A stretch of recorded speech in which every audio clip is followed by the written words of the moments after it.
Hello friends. आज हम discuss करने वाले हैं एसएससी जीडी एग्ज़ाम को कैसे क्लियर किया जाए।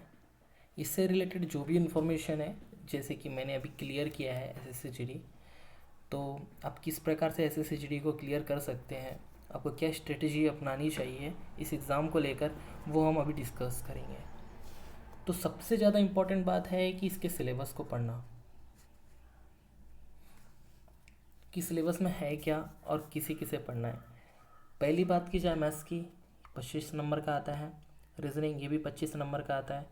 जीके जीएस ये 25 नंबर का आता है, जिसमें करंट अफेयर और जनरल स्टडीज़ के क्वेश्चन रहते हैं। फोर्थ सेक्शन में है अपना हिंदी या इंग्लिश, ये भी 25 नंबर का आता है।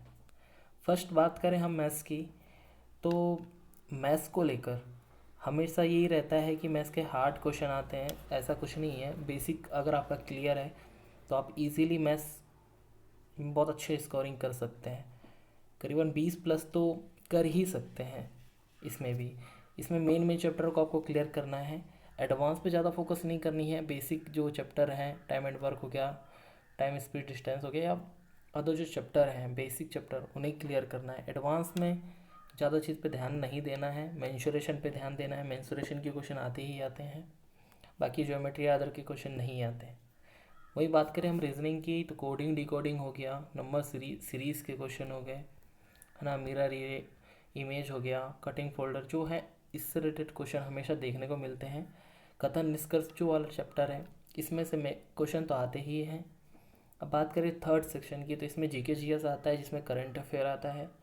साथ ही साथ इसमें अपना हिस्ट्री पॉलिटी इकोनॉमी, इसमें से क्वेश्चन पूछे जाते हैं। रही बात हिस्ट्री की, तो उसमें से हमेशा इतिहास के क्वेश्चन, मतलब कि जो रहे हैं हमारे प्राचीन भारत से रिलेटेड, उससे क्वेश्चन पूछा जाता है। हड़प्पा सभ्यता, जो सभ्यताएं आई, उससे रिलेटेड क्वेश्चन पूछा जाता है, या फिर जो मुगलों का काल है उससे रिलेटेड क्वेश्चन पूछे जाते हैं। वहीं बात की जाए पॉलिटी की, तो ये इसमें संविधान से रिलेटेड क्वेश्चन पूछे जाते हैं। ज्योग्राफी में ज़्यादातर जो लैंड्स हैं उनसे रिलेटेड क्वेश्चन पूछे जाते हैं। ठीक है, एनवायरनमेंट से रिलेटेड क्वेश्चन पूछे जाते हैं। वही करंट अफेयर भी, ये तो बहुत बड़ा संसार, इसमें से कुछ भी क्वेश्चन पूछे जा सकते हैं, खेल कूद या अब जो बहुत सारे टॉपिक्स हैं।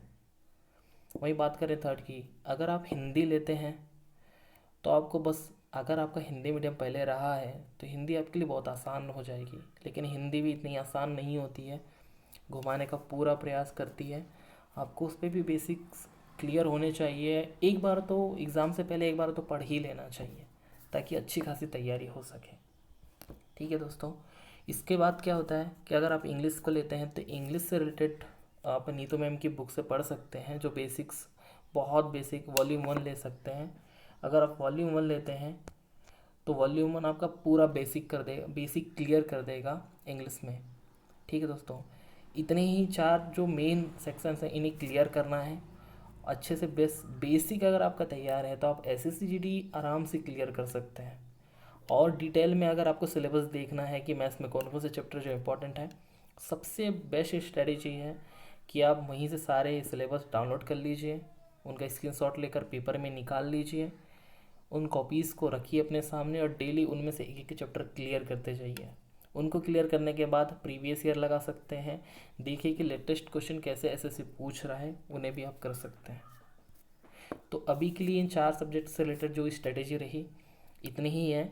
अगर आपको किसी भी प्रकार से रिलेटेड जो भी क्वेश्चन पूछने हैं, वो आप हमसे पूछ सकते हैं कमेंट में। Thank you.